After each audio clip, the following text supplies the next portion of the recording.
Hello everyone. तो इस video में हम लोग देखेंगे क्लास 8 साइंस की बुक का चैप्टर 3 कोल एंड पेट्रोलियम। तो ये पार्ट 1 होने वाला है। वैसे छोटा सा चैप्टर है, ये जल्दी कवर हो जाएगा। We use various materials for our basic needs. हम अपनी ज़रूरत की चीज़ों को मतलब अपनी ज़रूरतों के लिए बहुत सारी चीज़ें यूज़ करते हैं, यानी अपनी ज़रूरतों को पूरा करने के लिए बहुत सारी चीज़ों का यूज़ करते हैं। कुछ जो है वो हमें प्रकृति से यानी नेचुरली पेड़ पौधों से मिल जाती हैं, और कुछ जो है वो हम मतलब ह्यूमंस बनाते हैं। एक्टिविटी 3.1 है make a list of various materials used us in daily life and classify them as natural and man made. आपको लिस्ट बनानी है यहाँ पर कि जो चीज़ें हम अपनी डेली लाइफ में रोज़मर्रा की ज़िंदगी में जो है यूज़ करते हैं, और यहाँ पे लिखना है कुछ नेचुरल चीज़ों के बारे में, और यहाँ पे लिखना है मैन मेड चीज़ों के बारे में। Does this list include air, water, soil and minerals? क्या इस लिस्ट में आपने एयर को, वाटर को, सॉइल को और मिनरल्स को रखा है? सिंस ये जो है हमें नेचर से मिलती हैं, प्रकृति से मिलती हैं, और इनको हम नेचुरल रिसोर्सेज कहते हैं। तो अगर आपसे पूछा जाए कि नेचुरल रिसोर्सेज किसे कहते हैं, तो आप बताओगे कि the things which we obtain from nature are called natural resources. जो हमें नेचर से मिलते हैं हम उनको क्या कहते हैं? नेचुरल रिसोर्सेज कहते हैं। Can air, water and soil exhausted by human activities? क्या अगर ह्यूमंस एयर का, वाटर का और मिट्टी का यूज़ करता रहे तो क्या एक दिन ये ख़त्म हो जाएंगी? हमने ये पहले से ही पढ़ लिया है क्लास 7th में, ठीक है। क्या वाटर एक लिमिटेड रिसोर्स है? हाँ, तो वाटर एक लिमिटेड रिसोर्स है। The light of the in the light of the availability of various resources in nature, natural resources can be classified in 2 kinds. अब 2 टाइप के रिसोर्सेज। सबसे पहली चीज़ तो रिसोर्सेज होते क्या हैं? रिसोर्सेज वो चीज़ जो हमें चाहिए ही चाहिए होते हैं। जैसे रिसोर्स वो चीज़ हमें कहाँ से मिल रही है। जैसे अब हम बात करते हैं वेजिटेबल्स की। आपको इस टेबल में नहीं लिखना है, मैं वैसे एक बार एग्जांपल दे रही हूँ आपको कि अगर हम एग्जांपल लेते हैं वेजिटेबल्स की, ठीक है, तो इसका सोर्स क्या है, मतलब ये आता कहाँ से है? प्लांट से, ठीक है। ऐसे ही हम मीट का एग्जांपल लेते हैं, ठीक है। मीट हमने जो है ले लिए एग्जांपल। इसका सोर्स क्या है, यानी ये कहाँ से आता है? एनिमल्स से। एनिमल से ये हमें मिलता है, ठीक है। तो ये सब इसका क्या है? सोर्स है एक तरह से, ठीक है। तो 2 टाइप के रिसोर्सेज होते हैं, एक तो इनएग्जॉस्टिबल और एग्जॉस्टिबल। ये आपको याद रखना है। इनएग्जॉस्टिबल जो है नेचुरल रिसोर्सेज क्या होते हैं? These resources are present in unlimited quantity in nature and are not likely to be exhausted by human activities such as air, sunlight, ठीक है। ये आपको एग्जाम्पल भी याद रखने हैं। Exhaustible substances, exhaustible natural resource के होते हैं जो अनलिमिटेड जो है हमारे नेचर में प्रेजेंट है, वो कभी ख़त्म नहीं होंगे, जैसे हवा और सनलाइट, ठीक है। ये एक तरह से रिसोर्स है। एग्जॉस्टिबल जो होते हैं जिनकी मात्रा हमारे वातावरण में लिमिटेड है, और वो क्या हो जाएंगे? एग्जॉस्ट हो जाएंगे, ख़त्म हो जाएंगे अगर हम यूज़ करते रहे तो। एग्जाम्पल के लिए जैसे फॉरेस्ट, जैसे जंगल वगैरह, वाइल्ड लाइफ, हमारे पशु पक्षी, मिनरल्स, कोयला, पेट्रोल और नेचुरल गैस, ठीक है। अगर हम इनको कंटिन्यूसली यूज़ करते रहेंगे तो एक दिन ऐसा आएगा कि ये ख़त्म हो जाएंगे। तो ये अब हमारी एक्टिविटी 3.2 है, एक ग्रुप एक्टिविटी है ये। आपको कुछ कंटेनर लेने हैं और उनके अंदर क्या करना है? Popcorn, peanut, roasted toffee, roasted gram toffees वगैरह भर देना है। Divide students into groups of, students को ना 7 ग्रुप्स में जो है आपको बांट देना है। फिर हर एक ग्रुप को सब ग्रुप में, मतलब जैसे आपने पूरी क्लास के तो 7 ग्रुप किए, लेकिन उस ग्रुप में भी आपने, जैसे मान लो ये पहला ग्रुप था, उस ग्रुप में भी आपने छोटे छोटे ग्रुप्स कर दिए, ठीक है। हाँ, तो 1, 2 एंड 4 स्टूडेंट्स एक ग्रुप में, जो सब ग्रुप्स थे आपके उसमें 4 स्टूडेंट्स होंगे, उनको फर्स्ट, सेकंड और थर्ड जनरेशन आपको जो है मार्क करना है। और इन सब ग्रुप्स को क्या करना है, कंज्यूमर्स, एज अ कंज्यूमर मतलब उनको आपको एक एक चीज़ देनी है। As population is growing, second and third generation have larger number of consumers. जो सेकंड और थर्ड जनरेशन होगी उसको क्या चाहिए, ज़्यादा चीज़ें चाहिए क्योंकि पॉपुलेशन बढ़ रही है। अब एक कंटेनर में फुल कंटेनर, हाँ, अब आपको क्या करना है, कंटेनर लेना है, चिकन कंटेनर में वो सारी चीज़ें भर देना, टेबल पे रख देना है, और हर एक बच्चे से लेना है, हर एक बच्चे से कहना है कि उसमें से सारे जो हैं अपने हिसाब से ले लो, यूज़ कर लो, मतलब खा लो। अब सेकंड जनरेशन जो है वो भी ऐसे ही करेगी, फर्स्ट सेकंड जनरेशन सेम करेगी। अब जो है थर्ड जनरेशन भी यही चीज़ करेगी। तो अगर हम ध्यान से देखें तो क्या हो जाएगी, ईटेबल्स हर एक कंटेनर में कम होते जाएंगे। If some things is left in the container ask, देखो सबसे पहले तो आपने क्या किया, इस एक्टिविटी को थोड़ा इजी करके बताते हैं। 7 पार्ट्स में आपने डिवाइड कर दिया। मान लो आपकी क्लास होती है ना, तो ये फर्स्ट रो, ये second row, third row, fourth row, fifth row, sixth row और सेवन्थ रो, ये आपने क्लास में रोज़ बना दी, ठीक है। First, second, third, fourth, fifth, six, seventh, आपको क्या करना था, क्लास को ग्रुप्स में डिवाइड करना था ना, तो हमने क्लास में रोज़ बना दी ताकि ये एक्टिविटी आपको अच्छे से समझ में आ जाए। अब आपने ये रोज़ डिवाइड कर दिया। अब इसमें से भी आपको बच्चे निकाल देने हैं, बच्चों के ग्रुप्स बना देने हैं। यहाँ पे 3 या 4 ग्रुप्स आपने हर एक बच्चे को बना दिए। अब क्लास के सामने ही एक बड़ा सा टेबल होगा जिसमें बच्चों की क्या होंगी, खाने पीने की चीज़ें होंगी, ठीक है। इसमें होंगी आपके ईटेबल्स, इसके अंदर क्या होंगे आपके ईटेबल्स, ठीक है।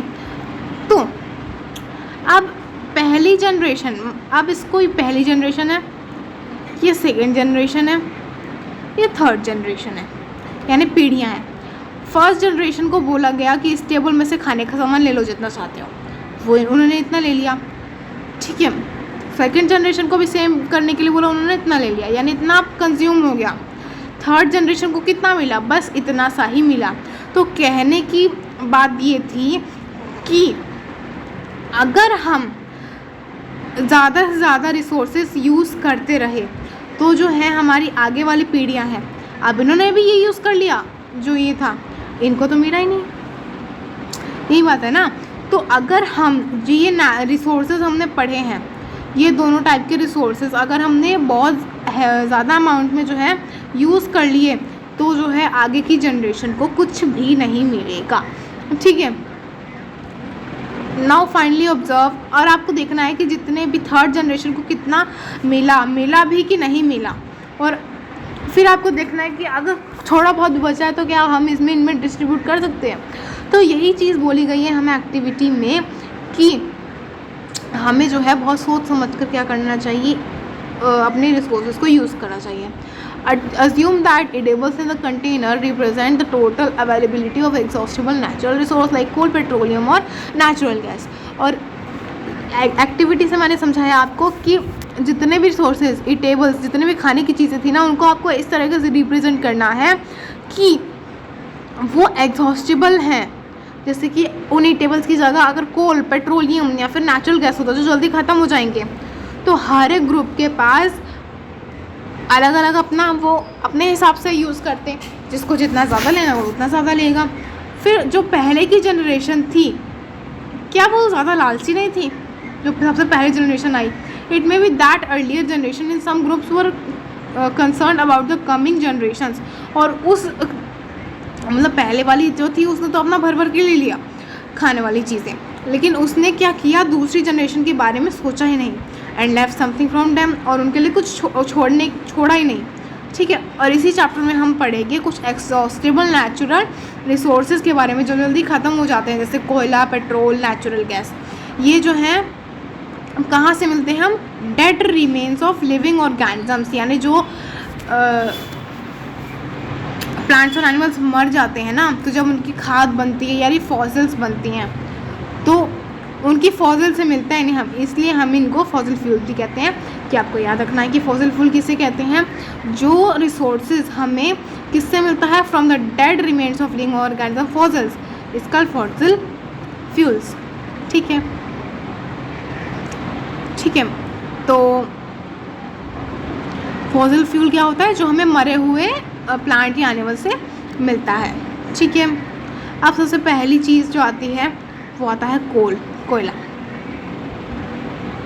ठीक है, यू मे हैव सीन कोल और हर्ड अबाउट इट। आपने कोयला देखा होगा या कभी सुना होगा।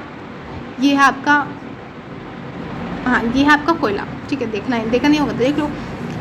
It is as hard as stone as it is black in colour.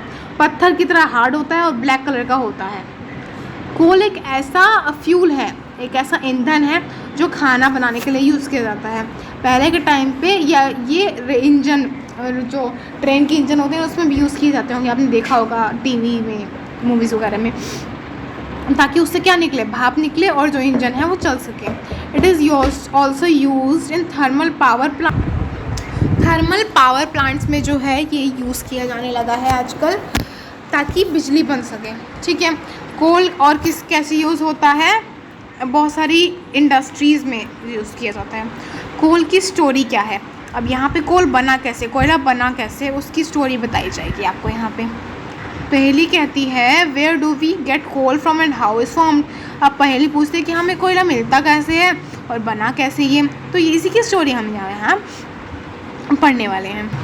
अब 300 मिलियन साल पहले, ठीक है, 300 मिलियन साल पहले जब अर्थ में जो थे बहुत घने घने जंगल थे, लो लाइंग वेटलैंड एरियाज, मतलब नीचे ज़्यादा ऊपर नहीं थे, ऊंचे नहीं थे, नीचे थे, और जो मिट्टी थी ना वो नमी सी थी।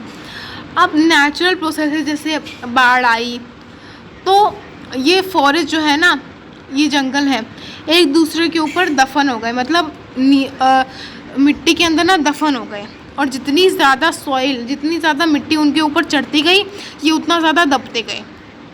देखो जैसे सॉइल है, इसके नीचे क्या होगा, ये सारे पेड़ पौधे यहाँ पे जम गए। अब जितनी ज़्यादा यहाँ पे सॉइल बढ़ती जाएगी, जितनी ज़्यादा यहाँ पे सॉइल बढ़ती जाएगी उतनी ज़्यादा क्या, ये दबते जाएंगे फॉरेस्ट। ठीक है, कंप्रेस मतलब दबना, दबते जाएंगे। तो द टेम्परेचर जो है, अब जितना दबेंगे उतना ज़्यादा टेम्परेचर भी बढ़ेगा, है ना, गर्मी ज़्यादा होगी, और नीचे नीचे जाते गए। बहुत ज़्यादा जब प्रेशर बढ़ गया, बहुत ज़्यादा टेम्परेचर में, तो जो मरे हुए प्लांट्स थे वो धीरे धीरे क्या हो गए, कोयले में कन्वर्ट हो गए। तो कोयले में कैसे कन्वर्ट हो गए, बहुत ज़्यादा हाई प्रेशर और हाई टेम्परेचर के कारण जो मरे हुए प्लांट्स थे या ट्रीज़ वगैरह थे वो कोयले के अंदर कन्वर्ट हो गए। और जो कोयला है उसके अंदर कार्बन है, द स्लो प्रोसेस, और जो कि कोयले के अंदर कार्बन पाया जाता है। तो इस प्रोसेस को जब मरी हुई प्लांट या एनिमल, मतलब प्लांट्स या ट्रीज़ जो हैं कोयले के अंदर कन्वर्ट होता है तो इसको कार्बनाइजेशन कहते हैं। ये आपको याद रखना है कि जब मरे हुए प्लांट्स और एनिमल्स कोयला बनते हैं तो उसको कार्बनाइजेशन कहते हैं। क्यों कहते हैं, क्योंकि कोयले के अंदर कार्बन पाया जाता है। ठीक है, since it was form from the remains of, और क्योंकि ये मरे हुए जो है प्लांट्स या एनिमल्स से मिलके बना है तो इसको एक फॉसिल फ्यूल कहना बिल्कुल सही होगा। क्यों, क्योंकि हमने फॉसिल फ्यूल पढ़ा था ना अभी कि मरे हुए प्लांट्स या एनिमल्स से ये बनता है फॉसिल फ्यूल। तो a coal mine is shown, coal mine मतलब कोयले की खदान जो है आपको यहाँ पे दे रखी है।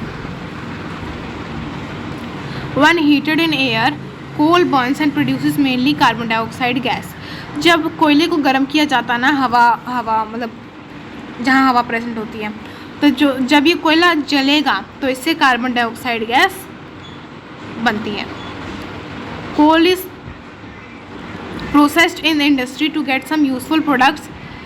अब इंडस्ट्रीज़ में मतलब फैक्ट्री वगैरह में जो है कोल को अच्छे से प्रोसेसिंग उसकी की जाती है ताकि कुछ यूजफुल प्रोडक्ट बन सके, जैसे कोक, कोलतार और कोल गैस। अभी आपको याद रखना है कोयले से क्या क्या बनता है। कोक, पीने वाली कोक नहीं है, ये नाम है। कोल तार और कोल गैस ये किससे बनती है? कोयले से। अब इन्हीं के बारे में हम कोक, कोल तार और कोल गैस के बारे में पढ़ने वाले हैं। सबसे पहले कोक। ये कोक बहुत ज़्यादा सख्त होती है, इसके ऊपर जो है पोरस, मतलब इसके ऊपर क्या होते हैं? छेद होते हैं बड़े सारे, ब्लैक कलर की होती है और ये प्योर फॉर्म होती है कार्बन की। याद रखना है कौन प्योर फॉर्म होती है कार्बन की? कोक जो होती है प्योर फॉर्म होती है कार्बन की, ठीक है। कोक को स्टील बनाने में और बहुत सारे मेटल्स मतलब जैसे आपकी वो ना होते हैं जैसे कॉपर, तांबे वगैरह और लोहा, ये सब बनाने के लिए यूज़ किया जाता है और स्टील भी इससे जो है बनती है। अब कोल तार को, ये भी ब्लैक कलर का होता है, पतला सा ना लिक्विड होता है ये, मोटा सा लिक्विड होता है ये, ठीक है, जो आपको फिगर इसमें दिखा रखा है। और इसकी बहुत गंदी स्मेल होती है, अनप्लीजेंट, मतलब जो हमें अच्छी नहीं लगती। और ये किसका मिक्सचर होता है? 200 से ज़्यादा सब्सटेंस का ये मिक्सचर होता है। प्रोडक्ट्स ऑब्टेन फ्रॉम कोल तार, जो कोल तार से प्रोडक्ट्स बनते हैं। Starting materials and manufacturing very substances in everyday life and in industries. जो चीज़ें कोल तार से बनाई जाती हैं ना, वो ज़्यादा किस में यूज़ की जाती हैं? एवरीडे, रोज़मर्रा की ज़िंदगी में या फिर इंडस्ट्रीज़ वगैरह में, जैसे सिंथेटिक डाइज हो गए, ड्रग्स, एक्सप्लोजिव्स, परफ्यूम। देखो गंदी स्मेल है लेकिन फिर भी परफ्यूम बनाए जाते हैं इससे। Plastic, paint, photographic materials, roofing materials etcetera, ये सारी चीज़ें जो हैं कोल तार से बनाई जाती हैं, ठीक है। और नेपथलीन बॉल्स जो कीड़े मकोड़ों को दूर रखती है, वो भी कोल तार से बनती हैं। आजकल जो है बिटुमेन अब पेट्रोलियम प्रोडक्ट, पेट्रोलियम मतलब ये बिटुमेन जो है पेट्रोल से बनता है, वो किस लिए यूज़ किया जाता है? कोल तार की जगह पे यूज़ किया जाता है ताकि रोड्स पे जो है मेटलिंग हो सके, ठीक है। अब कोल गैस क्या है? Coal gas is obtained during the processing of, coal gas कैसे मिलती है? जब कोयले की प्रोसेसिंग कर देते हैं और वो कोक बन जाती है।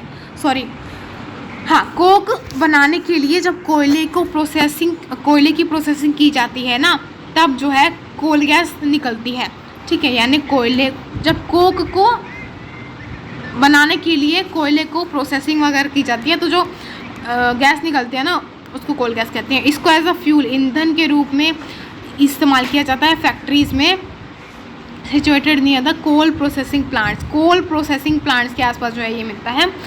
और coal gas was used for street light.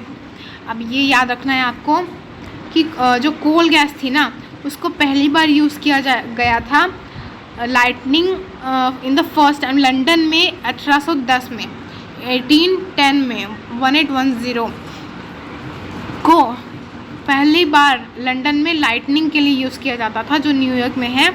और न्यूयॉर्क में कब यूज़ हुआ? 1820 में, ठीक है। Nowadays it is use as a source of heat rather than light. लेकिन आजकल जो है गर्माहट का ये ज़्यादा सोर्स जो है यूज़ किया जाता है लाइट के कंपैरिजन में, ठीक है। हाँ, तो ये बाकी का वीडियो जो है पेट्रोलियम से, वो हम नेक्स्ट वीडियो में कवर करेंगे। तब तक के लिए कैसा लगा वीडियो ज़रूर बताना। अच्छा लगा है तो लाइक करो, चैनल को सब्सक्राइब करो और मिलते हैं हम नेक्स्ट वीडियो में।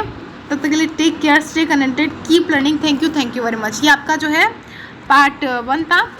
पार्ट 1 में हमने जो है ऑलमोस्ट आपका हाफ चैप्टर कवर कर लिया है, ठीक है। तो